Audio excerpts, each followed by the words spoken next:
کہ صف میں دائیں جانب کھڑے ہونے کی فضیلت. حضرت عائشہ سے مروی ہے، آپ صلی اللہ علیہ وسلم نے فرمایا، تحقیق اللہ تعالیٰ اور اس کے فرشتے رحمت بھیجتے ہیں دائیں طرف والی صفوں پر. یعنی نماز میں جہاں اور چیزیں فضیلت کا باعث ہیں، وہاں دائیں طرف کھڑے ہونا بھی فضیلت کا باعث ہے. آپ صلی اللہ علیہ وسلم نے یہ بھی فرمایا، توسط الامام وسد الخلل، کہ امام کو اپنے درمیان میں رکھو. یعنی جب صف بنائی جائے تو جو شخص نماز پڑھا رہا ہو وہ دونوں طرف کی صف کے بالکل عین وسط میں ہو. توسط الامام، وسط سے، وسد الخلل، اور تمام گیپس فل کر لو، کوئی بھی جگہ بیچ میں خالی نہ ہو.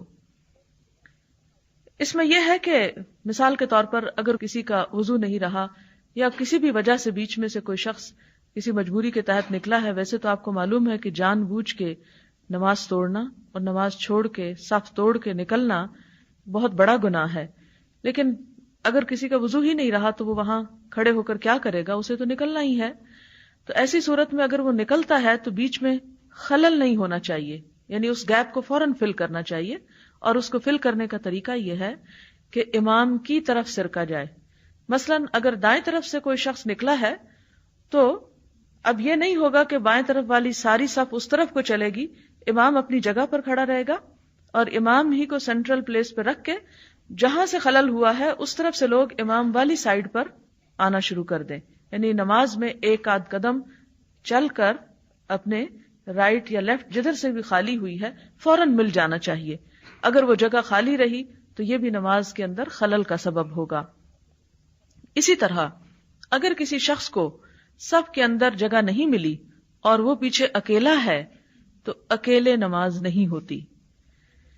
ابو داؤد کی روایت ہے، ایک شخص کو آپ صلی اللہ علیہ وسلم نے پیچھے اکیلے کھڑے ہو کر نماز پڑھتے ہوئے دیکھا تو آپ نے فرمایا کہ وہ نماز دوبارہ پڑھے، کیونکہ اگر وہ جماعت سے امام کے ساتھ نماز پڑھ رہا تھا اور پھر اس نے اکیلے ہی نماز پڑھ لی تو اس کی نماز ہوئی ہی نہیں.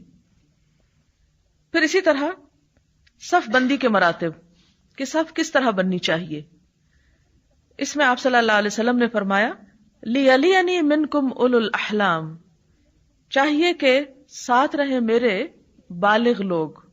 احلام والے یعنی بالغ، یعنی اگلی صف میں نابالغ بچوں کو نہیں کھڑا ہونا چاہیے اور اسی طرح اگلی صفوں میں بھی نہیں کھڑا ہونا چاہیے.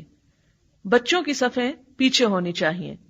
اس کی وجہ یہ ہے کہ بڑوں اور بچوں کی نماز میں کنسنٹریشن ایک طرح نہیں ہوتی. بچے بچے ہیں اور بڑے بڑے ہیں، اسی لیے آپ نے جو ترتیب سکھائی وہ یہ کہ اگلی صف میں اولو الاحلام والنہا اور عقل مند لوگ، ثم الذین یلونہم ثم الذین یلونہم، پھر اس کے بعد وہ جو ان سے کمتر ہوں اور کمتر ہوں، حتیٰ کہ سب سے پچھلی صفوں میں بچے جو ہیں یا کم عمر کے لوگ ہیں وہ پیچھے رہیں.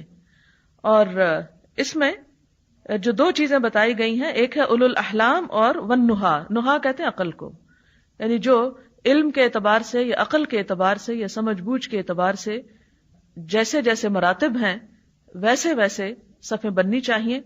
کیونکہ اگر اگلی صف میں خلل ہو اور کنسنٹریشن نہ ہو تو پیچھے ساری نماز سب لوگوں کی خراب ہوگی. اس لیے اس چیز کا بھی لحاظ رکھنا ضروری ہے.